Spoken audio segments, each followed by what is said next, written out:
something, or if someone else in your organization wanted to attend and you would have, and they weren't able to, we will send a link out to the recording also. So again, let's take a look at what we're going to talk about today. So the topics of today is I'm going to kind of just talk about the importance of an enterprise data solution. Talk about some of the different roles that you would see in this type of solution. Take a quick look at licensing, just so that you understand the different licensing models within Power BI. Talk about some of the guidelines and configurations inside of the cloud that you might want to consider setting when you go to a full enterprise model. And then last, really show you a couple different ways of doing distributed modeling. And again, my purpose of this webinar is to give you some things that you might not have thought of when you are deploying this to the enterprise, so that you can potentially cut off some of the problems immediately instead of trying to just deploy this enterprise wide and it maybe would fail miserably. So that's my goal today. Really quick, this webinar was not intended to be kind of a what is Power BI, but for those who have not used Power BI, I want to give a 30-45 second kind of what Power BI is. I'm going to open up a real simple data model that I use in some of my training classes. Power BI is a reporting and dashboarding tool. And it works really well. And what it has over maybe if you've used Microsoft reporting services in the past really comes down to the ability to interact with your data. So here I'm showing a fictitious lemonade stand, and they can really focus in and say, you know what, I really want to look at Sundays, Fridays, Saturdays sales, and they can click into each of those particular days. And I'm really curious about how August was. And we can click on August, and again, this is primarily a summer season, so you don't see as many maybe things in August as you would in earlier dates. But you can see, like toward the end of August, obviously we're starting to lose a little bit of revenue.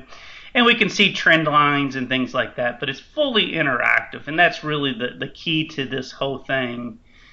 Within Power BI is the ability to build a report structure that's fully interactive. And then that report structure can be either left sometimes inside of the just the Power BI desktop tool, or that is something that can be thrown out into the web, and you can have a fully interactive model sitting on a web site through a cloud service. And this is another little fun one that I've got used to, some Simpson stuff. And I can go through and I can, adjust this model while I'm just sitting in my browser. And I can push that down to my phone just as easy. So the idea behind Power BI, and especially at the enterprise level, is we want to build some type of reporting solution, dashboard solution that will allow us to push the data out to the enterprise, get the data to the individuals that really need the data so they can make good, solid business decisions. And so that's what we're going to try to figure out. How can we do that? Well, let's start with looking at why is data important, okay? And why is having an enterprise solution important rather than just kind of giving everybody, hey, here's the tool, go out, connect to some data and do some stuff. So I go back to a real quick principle that I used for a long time in security. We used to have something called the CI triad, which stood for confidentiality, integrity, and availability. And the reason that this triad was important, if you were implementing security, anything you did really had to support one of these topics. Okay, so if I was going to implement some type of new security layer, does it help with confidentiality? Does it keep people out of data that they shouldn't have? Does it ensure that only the people that are supposed to see that data can see it? Does it help with that confidentiality of the data? And that one's real easy to kind of wrap our heads around, because obviously we want our data not to be seen by anyone but the individuals that the data is meant for. And how about integrity? And integrity, it's more about keeping the data in its natural state. Okay, for those, if I've worked some with HIPAA regulations in the past, and that was always important. If my data was modified during movements, that's a problem.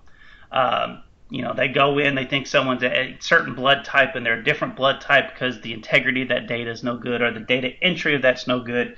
That becomes more of a problem. So, we always looked at that as like in a security role, is how does that help the integrity of the data? And then the last one really came through with what it was availability. Is that in a modern world, we talk about things being secure. The availability of that data, of that information, is still part of security. Okay, it's no good to have security that doesn't allow things to be available. And I've dealt with a lot of professionals in my day, and you'll hear that, well, you can't do this, you can't do this. I'm like, well, if you're cutting off legitimate users from the data that they're supposed to have, that's really no better than cutting off just the people that aren't supposed to be there. The idea is to have both, is to have good data that's available to the right people. So when I look at that triad, I really apply that to enterprise data warehousing. One thing, we'll start with integrity on this one, is to have a single truth. And what I mean by a single truth in data, and I like to really focus on this with a lot of customers, is that if I let too many people model my data, that data starts to tell different stories. And I always tell people, data doesn't lie. It's the way we manipulate the data and the way we use the data that we can kind of make it lie. So by building an enterprise type solution that would allow for an enterprise model, we get closer to that single truth, where if I'm looking at a particular calculation of data, whether I'm looking at it on report 1 or report 2 or report 75, if I know that that calculation came from the same source, then I've got a pretty good idea that I'm looking at the same number and I'm getting the same results. It wasn't a situation where, well, person 1 calculated net profit by doing this and person 2 calculated net profit by doing this. If we've got a single truth, a single source, net profit is calculated by doing this, and everybody's using that same source, that same information. We need to control access still. So as we go in and we look at our data structure, we still have to have it set up in such a way that only the correct individuals have access to that data. And through an enterprise solution, we can do that. We can use, whether it's Power BI's ability to create groups and add the correct individuals into those groups, whether it's using something like analysis services, and again, segmenting off, or even using row-level security, so that when one individual that's viewing the report, it's actually looking and saying, who are you? And, oh, based on your rights, we're going to filter the data so you only see this particular information. Somehow we can build that into our solution so that, again, we can have reusability of data, but we can still control access to the data. And then the last thing kind of goes back to the availability, but where is the data at? Okay, and one of the hardest things I've seen with enterprise solutions is people are going, well, we got data everywhere. And it's, for someone that we give this tool to, we say, hey, here's this great tool that you can use to go in and model your data and, just present your data any way that you want. But they kind of have that blank stare of like, well, I don't even know where it is because it's all over the place. There's so many different places. And so that's one of the things I'm going to show today is how can we build some enterprise solutions where an individual will know, hey, I just need to go to this one spot and that's where my data is going to be. And that data is already going to be controlled access, because if I can't get to that spot, I can't get access to that data. And it's already going to be modeled in such a way that I've got what I need. Maybe I need to add an additional field or something like that, an additional measure. But for the most part, it's ready to go. And so hopefully by the end of this webinar, we'll see some of those kind of key technologies that we can put in place in our enterprise environment.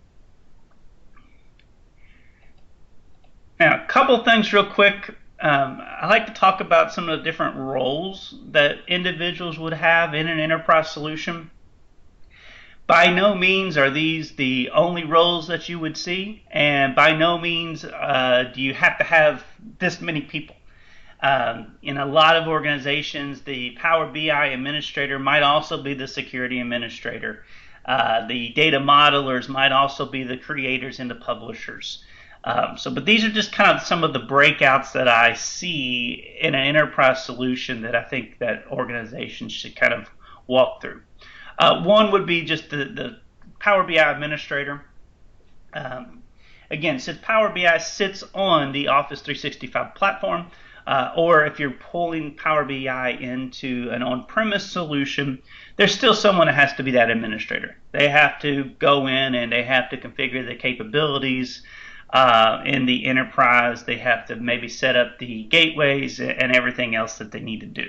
So someone's going to be designated as that enterprise admin that really controls the Power BI environment. I put security administrator as a separate person. Again, depending on the size of your organization, there might be that separation of duties where you've got to have a separate security admin. Maybe the enterprise admin, that's too many rights if they're the BI administrator for them to also control security.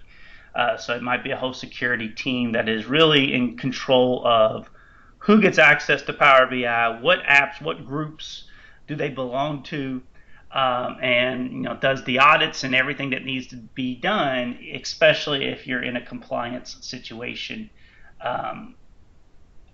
and using Power BI with data that has to fall under some type of regulation. You're probably going to have data stewards. These are going to be the owners of the data itself. So when you look at rolling Power BI out to the enterprise, and let's say I'm going to be working in some HR systems, pulling out HR data, I'm probably going to have somebody that's responsible for just that data, responsible to tell us, who can access this data, what rules and regulations do we need to follow. Okay, in a large enterprise environment, there are so many regulations that probably not one person knows every single one that's there.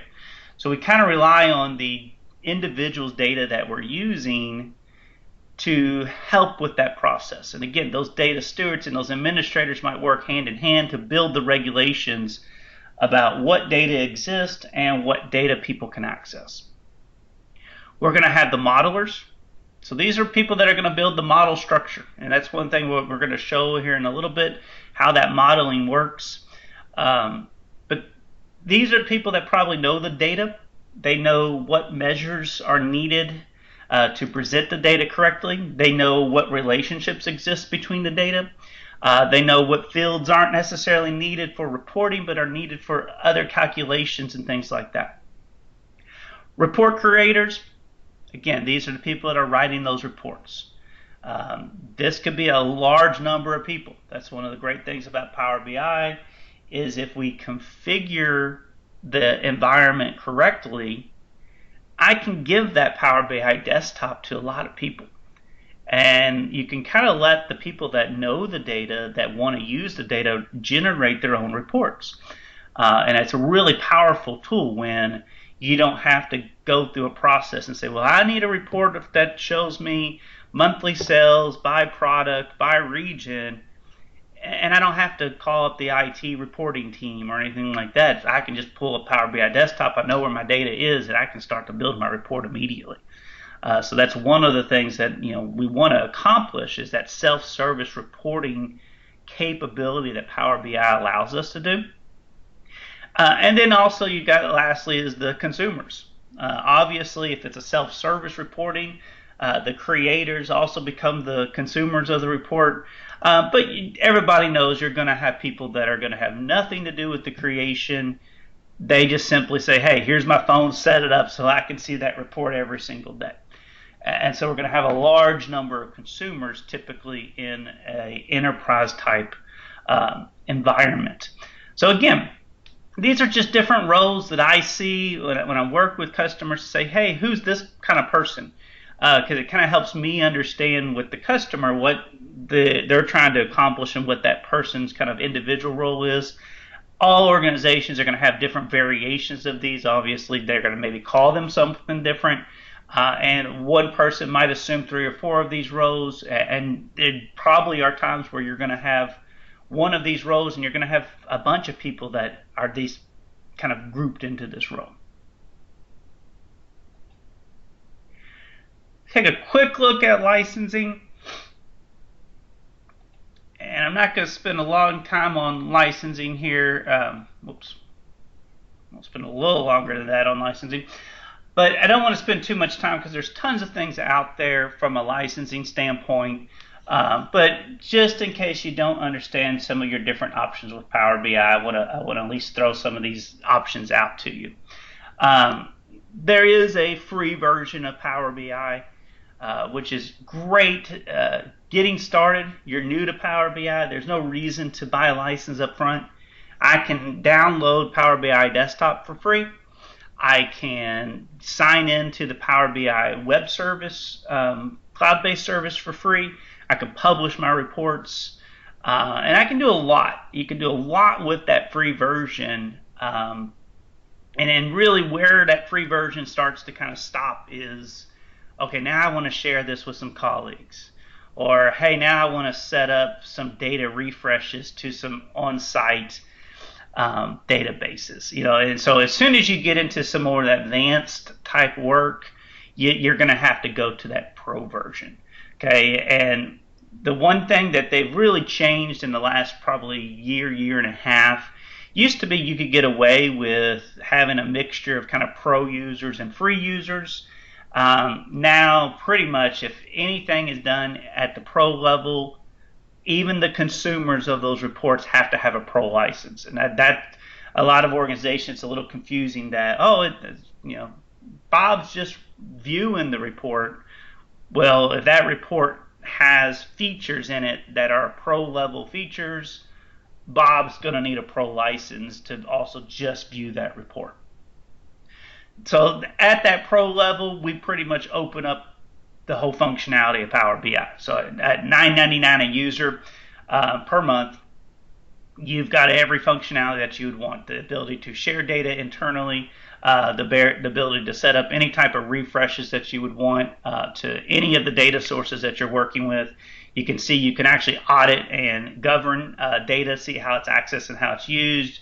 You can distribute applications. So Power BI gives us a great capability to group together reports and dashboards and data sets and make them as an app. And then individuals can come in and pull those apps down.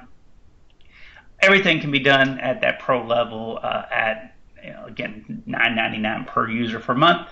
And then for large scale deployments, you're going to be looking at Power BI Premium.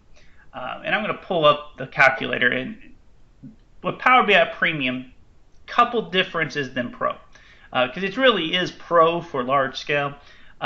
One is you do get dedicated capacity. So with Pro, I'm running in the cloud on a shared resource for reporting and everything else. With Power BI Premium, it's like my own private cloud that's up there.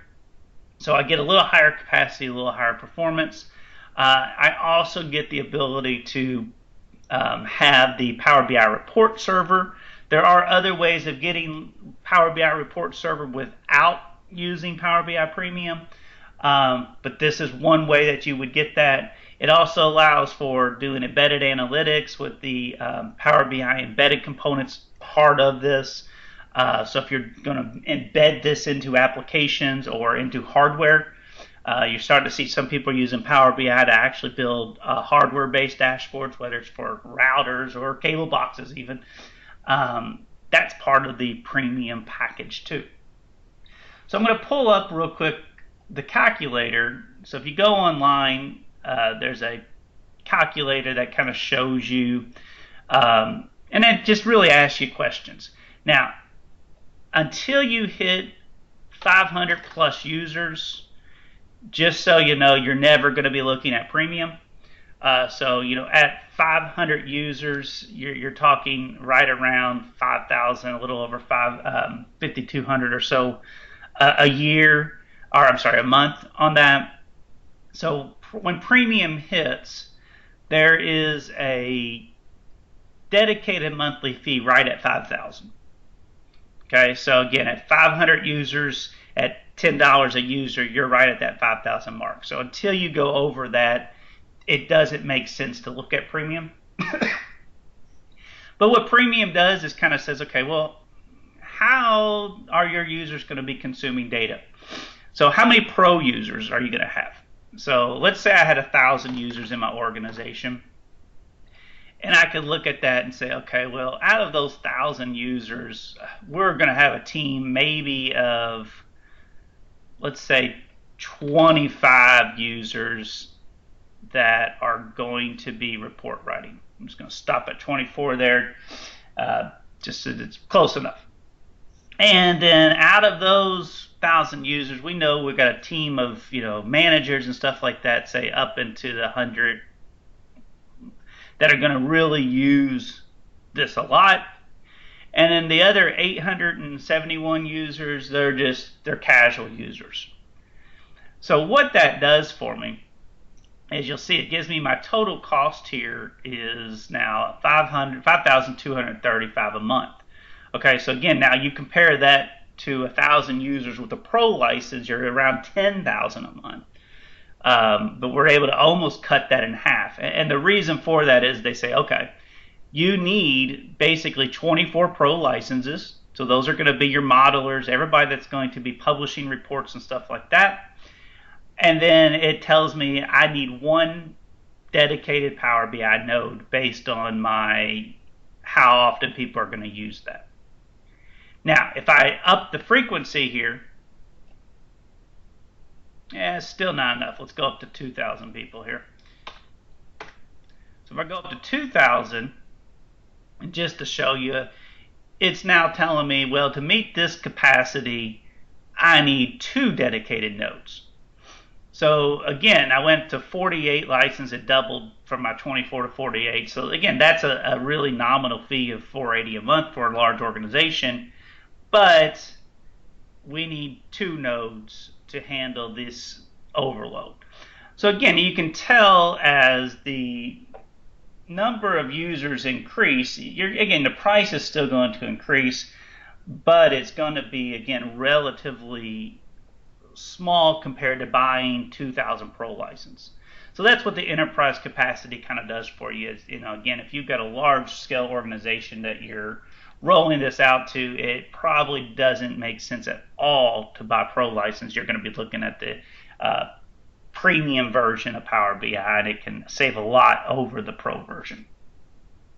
All right, that's enough on licensing. Again, you can talk to your Microsoft reps to get more, or if you're using Office 365, depending on your licensing in Office 365, you might even have Power BI Pro already included. Okay, so let's jump in to our last 2 topics that I want to look at. One is what are some of the things that you should think about as you roll this out to an enterprise, some guidelines and things like that, and then how can I actually do some enterprise modeling. So the first thing I look at from an enterprise standpoint, and where I've seen a lot of organizations probably roll Power BI out a little too quick before they start thinking about all the things that Power BI does and how they want to handle that internally. So the first thing I always jump to is just configuration of the Power BI service. If I'm going to be using Power BI in the cloud, how do I allow usage to occur? So I'm going to show some things real quick that you can have. So this is my test cloud version. So you can see I don't have a lot of dashboards or reports inside of this. But it's nice for demonstration purposes. And I went over here to my admin portal, and I can see, you'll see quickly in the Pro version, you do get some statistical stuff as soon as you go into your admin portal. Users and logs are all going to be controlled by Office 365. So everything here, you would go into your 365 admin center. I'm not going to have capacity settings because I'm not on premium. So when you do get into premium, this is where you can control your capacities. And then we'll talk about some embedded codes and visuals here in a second too. So the first thing you're going to look at is tenant settings. And what I really recommend for organizations when they roll this out is get these as good as you can in the beginning, because you don't want people to have some functionality that all of a sudden you go, oh, that was a bad idea, and we're going to take that away. It's a lot easier for them to ask for the functionality if they don't have it than it is to give them a functionality and then quickly take that functionality away from them. So some things that you might look at, ability to share to external users.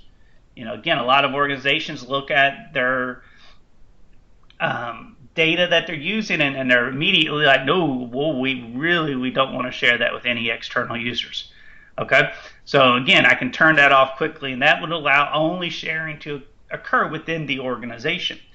You'll see that's not just a clear on and off. There are capabilities that you can say, yeah, we want to enable that, but we're going to control different groups, security groups from Office 365 who can actually do that. So there's a lot of these I can turn it on for everybody, I can turn it off for everybody, or I can kind of have an in-between ground that I can give just certain people access to do this. Publishing to the web. With Power BI, one of the really cool things you can do is you can actually embed your report into a web page. Now, that is a public functionality, and what I mean by that, there's no security along with that. So you can see it tells you real clear here. Authentication is not available when viewing reports using Publish to the web. This is fine for situations. Maybe you're a public organization and you want to build a report that is a public of nature to maybe all your shareholders. That's a great way to get it out. I can build that report. I can push it out onto a website where I can direct my shareholders to. They can click that website. They can have full interaction of that report on the website.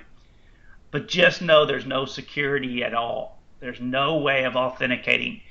Even if you authenticate the person hitting the website, if that code was found by somebody, they would be able to get access to it. Now, those codes, I'll show you embedded codes here.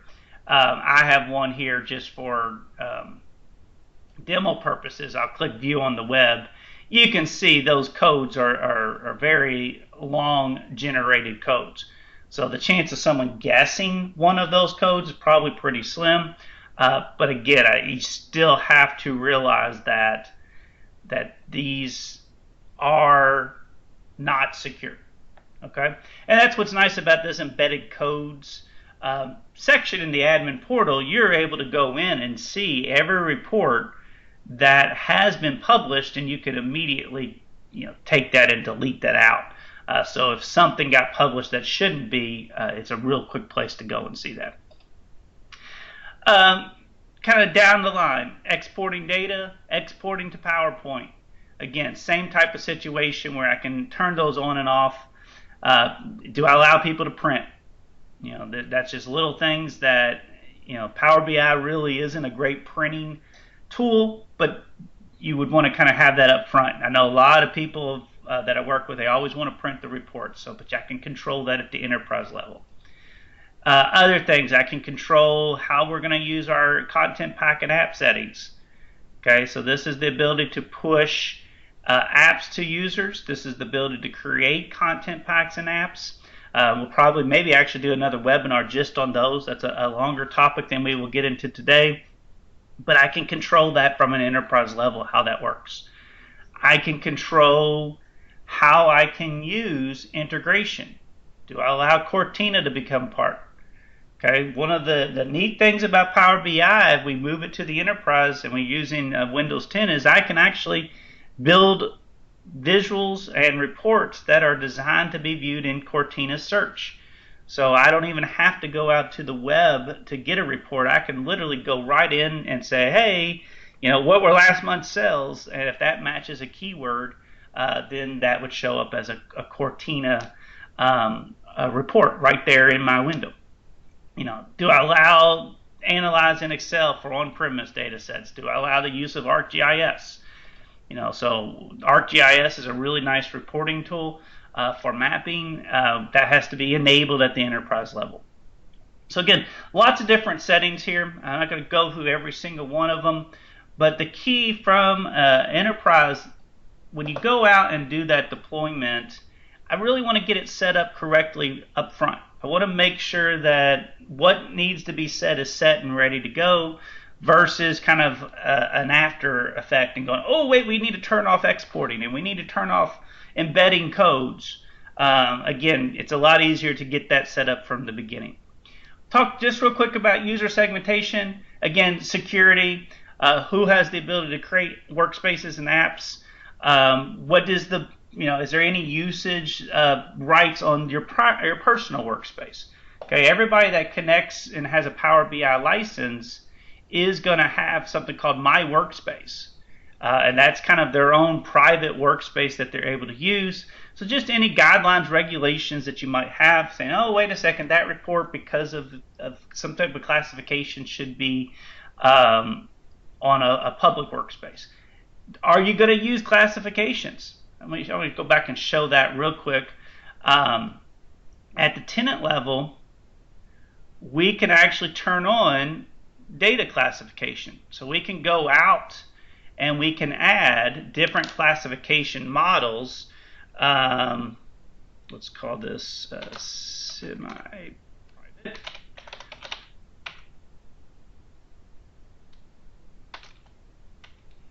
And we can have this map to a URL. I just put them to Google because we're not really putting them anywhere yet. But this could go to an internal website that kind of defines what private is versus public versus semi-private. And what that allows us to do is on our dashboards and our reports, we can actually go in and tell it what type of data classification that dashboard is. And you can see anytime I view this dashboard, I see the data classification. So if that's something that your enterprise does a really good job of embedding into your end users' minds of the difference between public and private data, and that kind of allows them to know what they can or can't do with the data, that's a really nice thing to set up front and kind of enforce the ability to do data classifications. And then the last thing is just data distribution. What are some guidelines? Do we want people to do importing of data? And importing is where we actually go in and kind of extract the data and it's part of the report. And then it has to be refreshed on some type of schedule. Or are we going to really focus on direct connection? With direct connect, the data doesn't really ever sit in the report. It's as the user's using the report, they go get the data from the actual source as needed. That allows a little bit more real-time reports, but it also has some performance issues. With import, once the data's there, it's pretty fast. With Direct Connect, I'm relying now on the network, and I'm relying on the speed of wherever that data is. So just little things like that, I think it's good for an enterprise environment to kind of set up and go, hey, how do we want to do this ahead of time? And to be able to provide those guidelines out to their users. Okay, I'm going to look at 3 quick solutions on how to do distributed data. So earlier I mentioned that one of the important things within an enterprise, I think, is how do I set up data sources that are available to people that don't really know data? They don't understand what a select statement is, or they don't understand what a relationship is, how to model data, how to build a DAX statement, to build a custom calculation. They simply just want to use that data inside of their reports. And so I'm going to show 3 different options here today. These by no means are the only options that are out there. There's a ton of different solutions that are available for enterprise data warehousing and data modeling. But I want to give a couple of different scenarios that you can do pretty quickly within Power BI. Some of these are built into Power BI. Some of them, like analysis services, do require kind of an external service. So we're going to look at three things. We're going to look at templates, Power BI data sources, and then using analysis services. So we'll start real quick with templates. Power BI templates are a good way of distributing data to maybe different department, or I like to use kind of franchise organizations, where I'm going to go ahead and build a report. I'm going to grab the data, I'm going to model that data, I'm going to put the visualizations that are most commonly needed on the report. But much like a Word template, once I give you the template, you open that up, it becomes yours. And the really cool thing about Power BI templates is the fact that we can actually build parameters into the template that when an individual opens up the report for the first time, they're prompted for maybe a key, something like that, that will then filter that report to just that specific individual location. But it's a way for you to kind of build preset reports and then hand those reports out to the individuals that might want to use them. Again, once they open the report, they have to save it as something. They have to choose to publish it. So all you've done is given them a guideline template to get started. From a security standpoint, depending on where your data comes from, that individual would have to have access to that data also. So if I was to connect to a SQL database to build my template, and then I handed that report template over to Bob, my credentials don't go to Bob too. Bob is going to have credentials and be able to connect to the SQL database to get the data. So I'm going to launch a template real quick, and this is a template using my fake lemonade stand data. And we can see when I go ahead, and the difference in a template, if you're looking at Power BI files, it's a PBIT file compared to a PBIX file. So you can see when this template launches, it immediately says, hey, I need a location number to complete the report. So I'm going to enter location 3, and we hit load. And now at that point in time, it's hitting my database. Now it's not prompting me for security because I've already done this on my machine and connected to the database, but it would prompt someone else that didn't have credentials already to that location, to that database. And we can see here it is now extracting the data in. This is a pretty simple report that was built, but all of the stuff here is just for location 3. I can see that if I go up to my edit queries here, there is a location filter, and we can see it's all just location 3. Okay, so again, this to me is a really good way if I had like franchises where, say from the home office, we built this really nice reporting dashboard, and we sent it out to each of the franchises who could then go in, put in their ID, or it could be as simple as when they go to load it, they have to change the data source location. So if I go to data source settings, this is connecting to my local machine, but if I hit change source, maybe in that franchise, each of them has their own local database. And so they're just changing that to their local server, and then it's pulling the data from the local server. So template is a really nice way to distribute kind of predefined reports that can be used by different places in your organization. You will notice too, Untitled, once they open that template, it's a lot like Word. The template becomes a new report, and they have to save it before they can actually use it. So that's one option. Another option is to actually use Power BI data sources. In a Power BI data source solution, what will happen is in step 1, a data modeler will actually go out and build your data models. Okay, so if I look at this report, this is my data model. Let's start here with relationships. And we can see in this situation, I have a handful of tables here that are useful in this particular report. I define the relationships between those tables. I go in, it might be hard to see on screen, probably easier to see over here. I can go in and things like products. I can hide the product ID. You can see under sales details, I hide the product ID, the sale ID.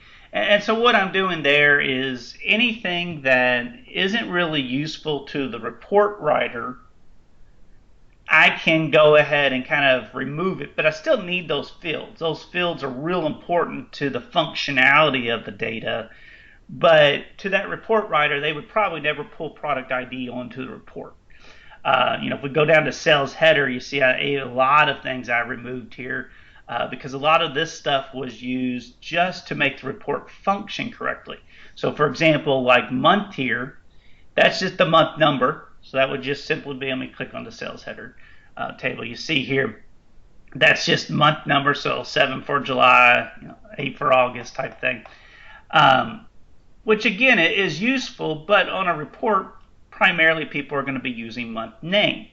But for month name, what we have to do is we have to sort that by the month number so that when it's displayed on a report, we're not getting August before July because by default it's going to be in alphabetical order. So some of those fields are real important, and those are those little things that a good data modeler understands and can go and really build that. Whereas maybe a business user that has Power BI for the first time, they go, oh, month name, they pull it in, and they never set the sort. And so they're like, hey, it's not sorting correctly. It's alphabetical. How do I change that? Well, I have to go in and model it to work that way. So in this situation, I've built a model that kind of mimics the lemonade stand. And then I published that up. So actually I took that model and I published it up into Power BI so that it's sitting up in the cloud service. And the great thing about that is once it's published, I'll just pull this over here. That single data set, so here for Lemonade Sales Model, I've got control of that. I can completely control, if I want to refresh, I can control any settings that I need, whether it's available for Q&A access.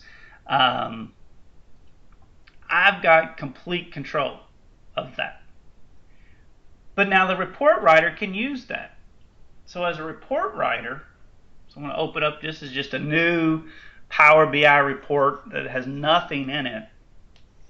As a report writer, if I go to get data, one of my options now is from Power BI service. And what that will do for me is that's going to connect up to the cloud service. And it's going to allow me to select from any of the available data models in that cloud service. So I can choose from Lemonade Sales, click Load, and we're going to see one major difference that occurs. My information comes down here into my fields pane, but we'll notice on the side here, everything else goes away.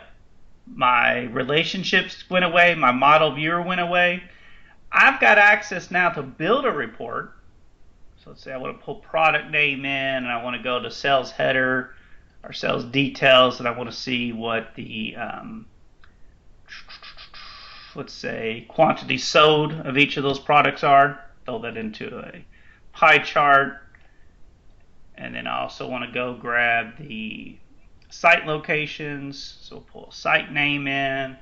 I want to see quantity sold by site. Maybe I want to see that over month. Let's go by sales date here. Now, sales date's a hierarchy, so I want to really do that just by the actual date, not the hierarchy. And we'll graph that. Yeah, change that around a little bit. But you can see, as a consumer here, I have the ability to go in and use that data. That's a kind of a weird looking graph, but that'll work for now.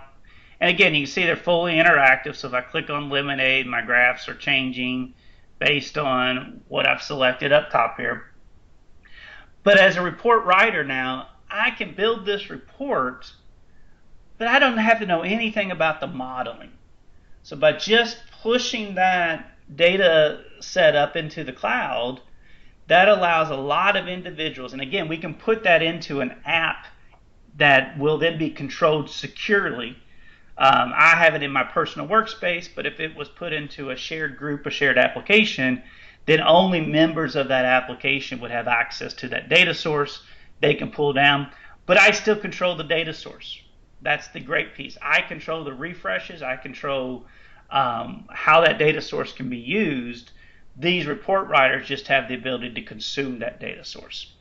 To me, that's a great practice.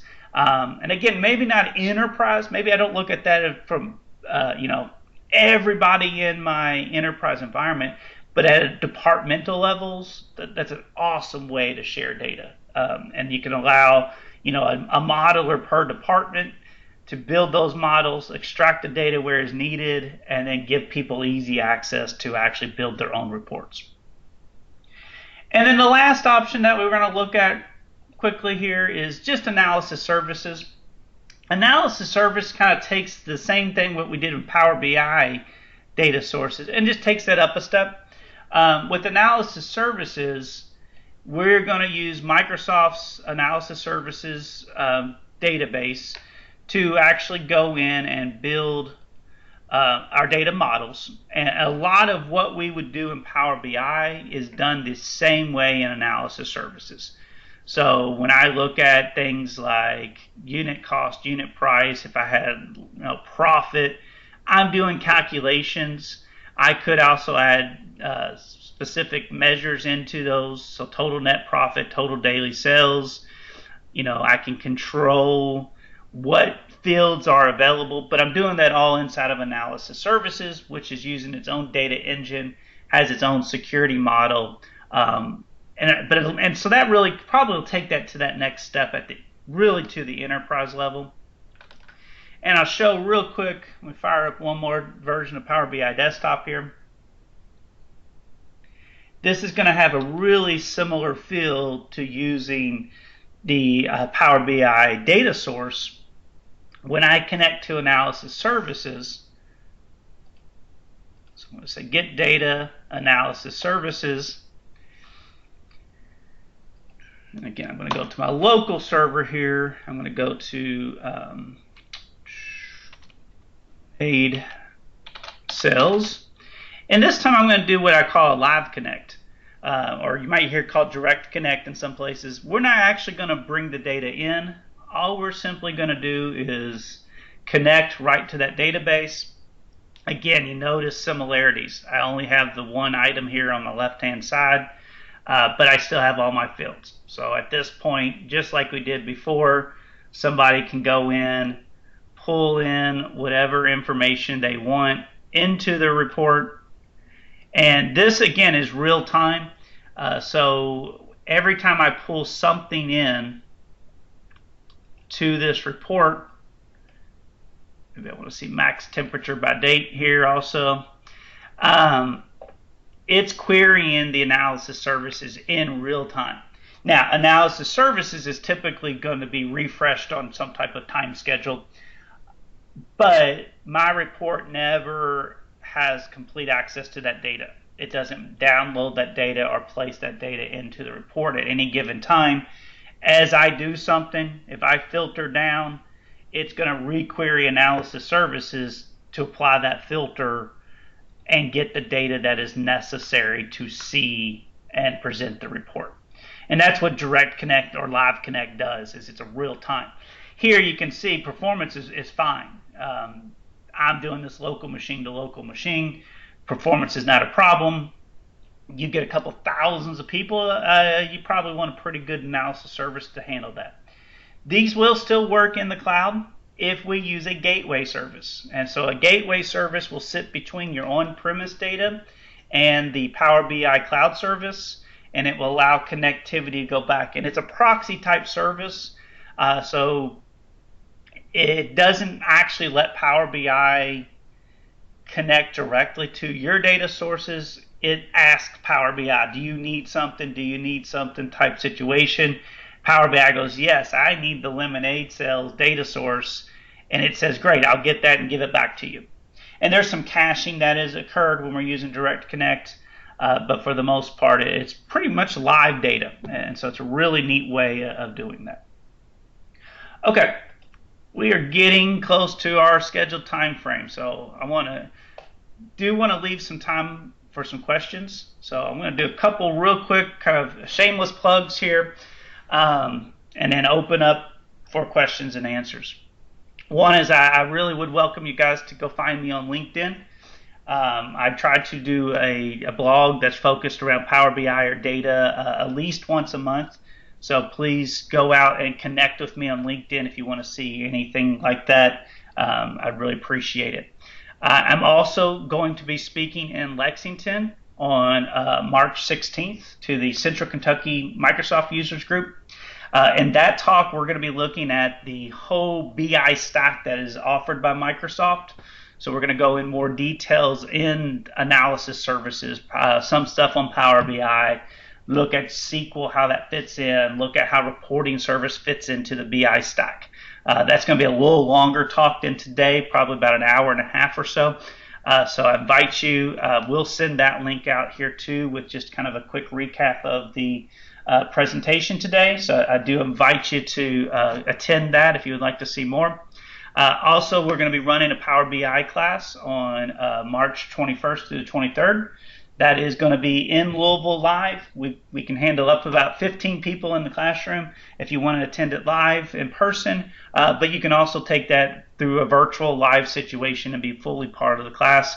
Again, we'll send that link out, and we're going to run a quick promotional code for those who attend the BI. We're actually going to give a 50% off discount if you register by the end of this week. So that will also come out in an email today.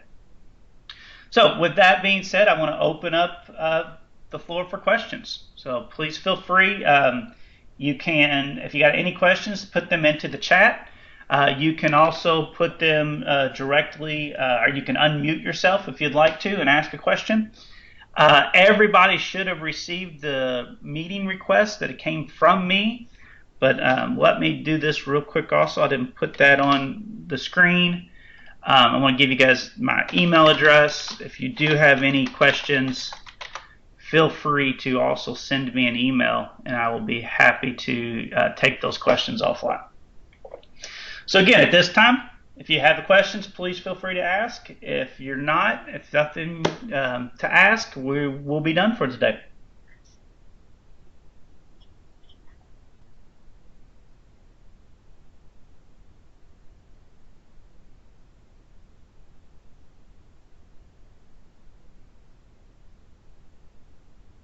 The question, is there utilizing a single data source when using direct query? Not really. You could possibly use multiple direct query, but you can't relate them to each other. And again, the limitation or the reason before that is the way that direct query dynamically extracts the data. It can't have a mixture of imported data and direct query data. So it's really difficult to go to multiple data sources because the way they have to relate to each other, direct query won't be able to handle that.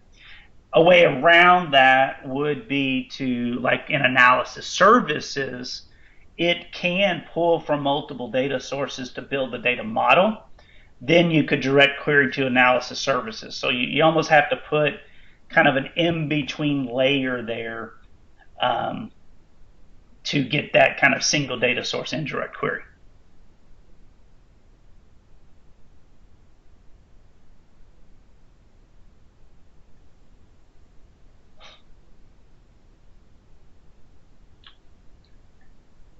No, analysis services is not part of the Pro license, but it would be part of your SQL license that you would have on premise, or there is an analysis services in the cloud. So, Andy, knowing what company you work with, you guys have some analysis services, and I know have the ability to use it.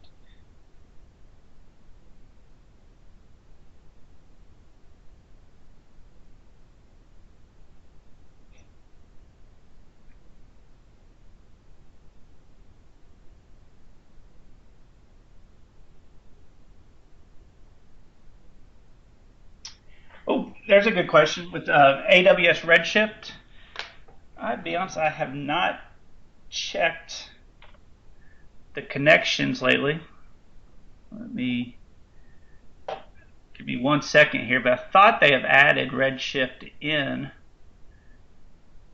as a connection option now. Yeah. So the question there is, I personally have not written a Power BI report against Redshift, but there is a direct connection to Redshift. So once if you put your data up into Redshift, so into Amazon's kind of analytical services, you will be able to connect, and then however you have your data up there and isolated will then control what you can do in Power BI. The great thing about Power BI is that once you get the data from whatever source you're working in, it all works the same. And you will see Redshift does offer both options of importing data, which would be my only option in this report because I've already did a data import, but it also offers a direct query option too. So you can get, it's going to work very similar to what analysis services would be, except you're using Redshift as that combined location. Let's see, question. Is there any direct impact on the databases for live data sources? For example, anything deleted? Okay, Power BI would never delete anything for live data. It only queries the live data. It would have an impact if I'm querying a production database. Obviously, anytime I do a query in Power BI, that's going to have that same impact, just like running that query against that production database. So, appropriate indexing would be needed. Of course, any filters that can be applied ahead of time so that Power BI was just displaying the needed data. But if I had Power BI load a large amount of data, that definitely would be some impact on the database.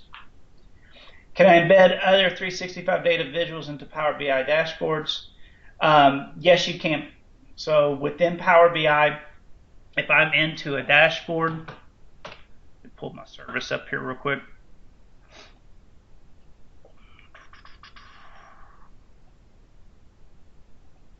When I go into this dashboard, right here I have this add tile option. That lets me add some additional things. I can add basically an iForm into a web page. I can add an image, text box, video. If you have real-time data, we didn't discuss that, but that's actually a way for, in Power BI, you can build a data source that then a third-party application can stream data to. So like, let's say I was monitoring, here I show temp, but I don't have it live right now. If I was monitoring temperature of machinery, I could actually have Power BI show real-time monitoring. But then also in Excel, let's get Excel to come up here. There is a Power BI plugin through Office 365. Just open a blank notebook here.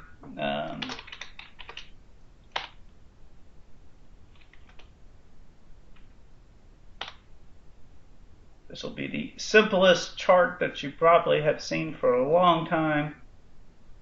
Let's do a quick pie chart here. I can take that chart and go to Power BI, and I can actually pin that chart into Power BI. Let me use my test account here.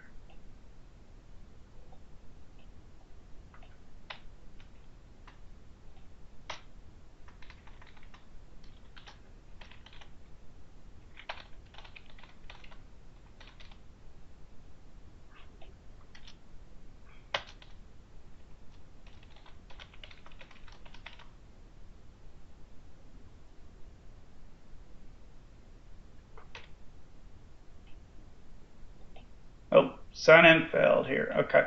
I'm not going to troubleshoot that today, but with this, I can actually pin it, and then that chart will now be a tile inside of Power BI. If I do that from like you said like a file hosted in a SharePoint dashboard, when they click on that, if that chart was visible there, when they click on that, that would actually take them to that SharePoint location. I'm trying to see if I got one embedded in here. No, I don't. So yes, you can embed a lot of things up into that location. Would a file in SharePoint be web content? If it was a SharePoint web page, then it would be. Typically, web content is going to be some type of like really just an iframe. So anything you can hit in a browser, you can put into a small scale tile and I was display just that. I was just asking because on the options there on your embedding in the dashboard, I didn't see anything that showed embedding a file. Yeah, no, yeah, a single file.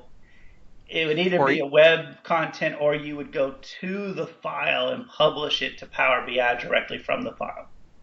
If it's an Excel file, like if you want to so publish a chart or something like that. okay, but like using the camera function or anything like that, there's no way to.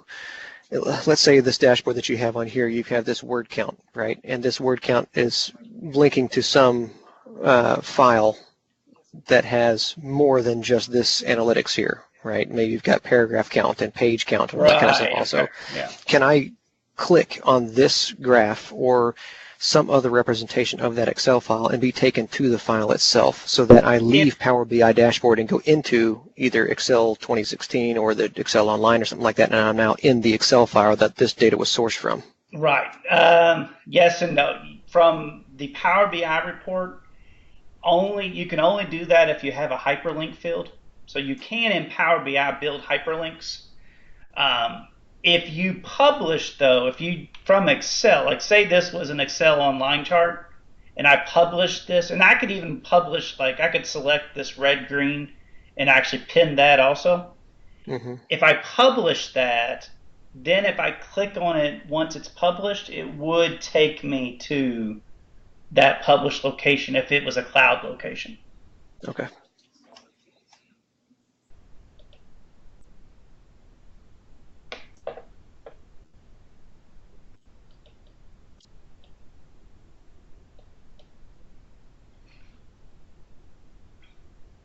And they just added in February the ability to link the slicers across pages in a report, but there's nothing to link it across reports, right? So That I'm is still trying to get correct. around this single data source limitation, right? Because we have data hosted on multiple servers, right? And so I can have one report for each one of those servers, and I can put one visual from each one of the reports into a single dashboard. But if I filter one, it doesn't filter the rest, right? That So is you have correct. kind of a mismatch on your dashboard between, what date range, for instance, that you're looking at, and you have to go into each individual report And and set make sure those that you're up. looking at the same. Yep. Yeah, that is correct. And for those who just, this is a feature that they've been really, people have been asking for. If I have a slicer, I can say, hey, add that slicer to page two. And now we can see that it didn't save it. Did I not turn on? Oh, I didn't make it visual. I can add that slicer to page two. And so if I change something here and I go to page two is also going to be filtered or slicered down. And what I can do is I can actually make it, I kind of like this option. Oh, wait, I need to synchronize them. Hold on here. I can make page twos not even be visible. So if I select peer, now they're synced and we see that they're selected on page two also. But if I chose to, I could say, well, I don't want page two to even see the slicer, but I want what I select here to affect what is on page two. So just pull net cells in. So if I select just apply your park and I go to page two, I see I got 30K in net sales. If I add the Caribbean Resort, go back to page two, now I've got a little over like 40K. So the slicer is affecting my data on page two, but I don't even see the slicer. Now I can turn that on, obviously, too. So that's a new feature that just came out and is really, really useful. I've got a lot of people that have been asking for that for a long time now.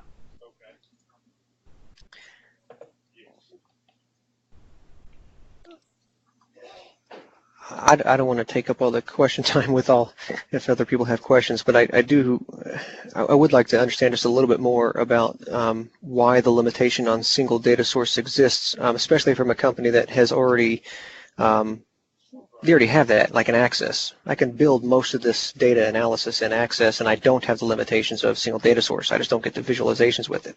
What is it about Power BI that prevents it from having functionality that already exists in other Microsoft applications? Um, Obviously, I don't have the complete answer on that, given that I didn't write it. What I can assume, though, is the way Power BI does data access is really completely different. And when I say that from, say, the Access program, Mm-hmm. Access has a limited number of data sources that it can connect to, whereas Power BI is in that 30, 40, 50 range. And I think they're still trying to figure that out. So if I was doing a direct connect to Redshift, and then I try to do a direct connect to analysis services at the same time, the direct connect doesn't allow me any relationship editing. Mm-hmm. And so you would have those two data sources sitting there that don't relate. And I think they're just at this point they're not sure how they want to do that to be able to pull that data in effectively. Gotcha. That's my assumption. Again, I that's just again my opinion of why they don't allow that yet, and it's just because there's so many available data sources versus some of their other technologies. But and again, you can do Power BI with import. You can import from hundreds of data sources. Right, just some of the tables that we're talking about have millions of records. And unfortunately, the Right. way that the queries are written, whenever you change a slicer, it's a requery. Correct. Yep. And so if I'm digging into, 60 million records, every time I change a filter or a slicer, it's 20 minutes of waiting for it to re-import that much data. Yeah. And that's where are you connecting direct to SQL there?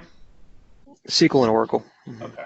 Yeah, and that's where at that point you really probably will be better off if you go to like analysis services for two reasons. One is analysis services uses a much more streamlined data engine than both SQL and Oracle. So it's designed to handle that massive amount of data. Whereas, yeah, I mean, when you're talking millions and millions of rows, that's a lot of data regardless of the technology. Mm-hmm. Um, but yeah, why they don't let you go to both, I don't have a great answer on that. I just know that that is a limitation. But it could change. Obviously, you know, every month a new release is coming out with new features. So, what I would Mm-hmm. recommend, I don't know if you've ever done this, if you go out to the Power BI website, there's actually a place that you can search for um, people that have recommended features they'd like to see added in. Mm-hmm. My guess is that's already been posted as a hey, we need this, and then you can actually vote for that. And what Microsoft is doing is they're looking at those, and one is you might find a reply. So if someone already asked for that information, you might look and so Microsoft might have replied and said, hey, either A, we are looking at doing this, B, we can't do this, and this is why. Um, or again, you can vote for it, and they're looking every month when they go, because they're doing an agile approach to Power BI. When they go to look at the features that they're going to begin working on for future months, they do look at the community and what the community is asking for, and take that into consideration. They don't always obviously just choose the top votes because some of them are not possible, but Mm-hmm. they do take that into consideration. So, and you can really just find that. Um, Usually, it's under their, I think, give feedback. I'd have to maybe search a little bit, but if you go out to the site, yeah, here it's just under give feedback. So there's the top kind of votes. If I click on top, I can see here's, printing from Power BI Desktop obviously is a Yeah. high feature that everybody wants. I don't get it myself. I'm like, oh, this tool's so good. I don't want to print, but I know for a lot of individuals they do want to print. Global filters and dashboards. Again, that's kind of when you have multiple reports. Hmm. I'm just trying to see if they do have anything on direct query. Incremental data loads. Hmm. That actually, with what you're talking about, could be a big key. So I'm not going to go through all those, but Yeah. I would definitely go out here and see if direct query multiple data sources is here or not, and then add it and then vote for it if it is there. Yeah, thanks.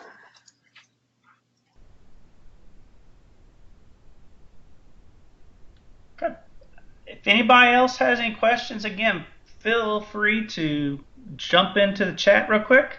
I'll stay on here for really kind of till everybody drops off. And again, there's my email address, so please feel free to send me an email afterwards too. I'd be happy to answer that too.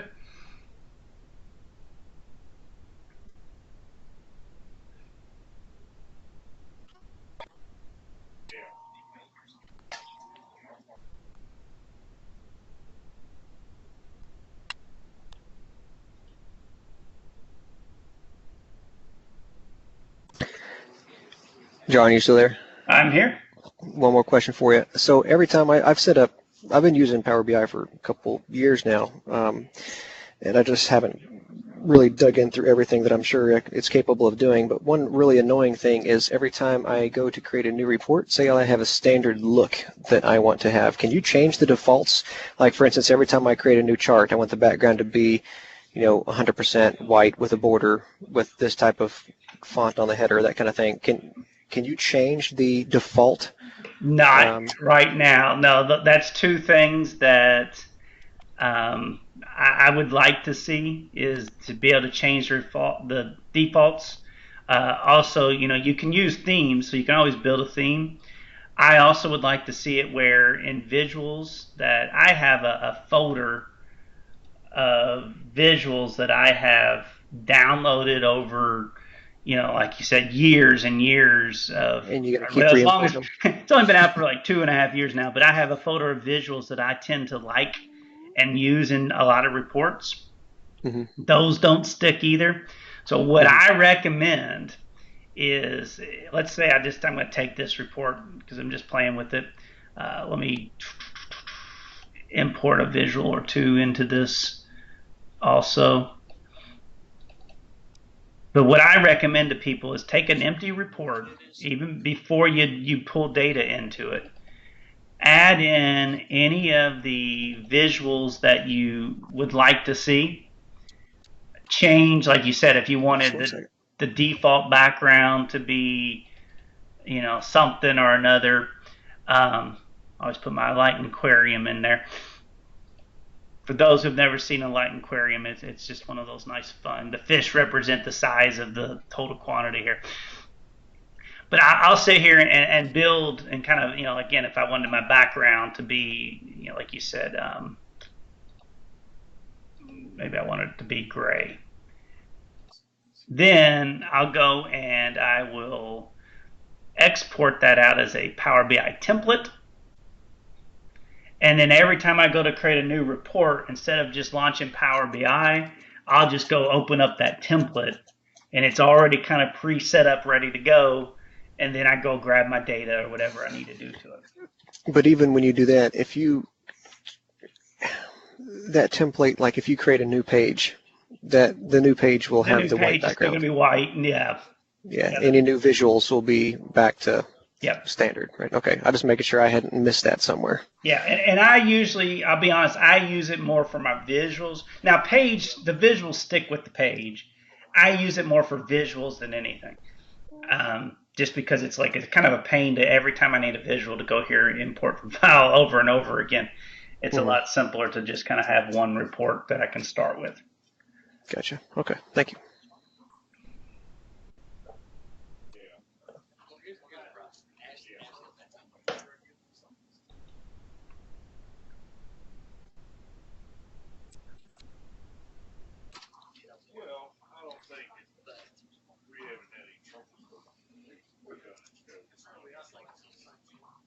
Okay. All right, nobody's talking, so I'm going to ask another one. Go for it. When I just updated to February, for some reason, it was not saving my login credentials. Every time I launch, I have to re-log in. Is that a setting I'm missing somewhere? I'll be honest, I have not seen that happen. So when every time you go to connect to, say, a SQL database? No. Every time I launch the desktop application at all. So I'm using Power BI Desktop for And most every of time my you modeling. launch it, it's asking you to log in to Power BI again? Yes. No, It didn't used to. I have not seen that at all. So like up here, um, Correct. When I sign in, just like you have yeah, yourself even signed if in I hit there. account settings, it's just taking me to my Power BI portal. No, I have noticed a little bit that I've had to reconnect every so often, but I haven't had that as a problem yet of every single time. Now, are you using it from the actual Windows App Store, or do you download it directly from Power BI? Download it directly from Power BI because every time, when a new update comes out, you get that little thing in the bottom right-hand corner that says a new update's available. So you go in and download it, right? So Yeah. I just signed in, and it's got my account settings and all that kind of stuff, and it's all fine. But if I close this Power BI desktop down and I relaunch, it'll ask me to sign in again. Yeah, I have not seen that. I do not know off the top of my head. I don't think that's like an option that you have to set to save it. Um, Maybe I just need to delete and reinstall or something. yeah, I would try that. I'm wondering if there's they wouldn't have set a policy on your network. I could see that as being like a policy that could be set um, on the network, but I doubt that that's the case. No, like I said, the older versions that I was using, never had a problem. Yeah. Yeah, there could be obviously a bug in the February release on that, but I have not seen that myself. I don't Okay. have to log in every single time.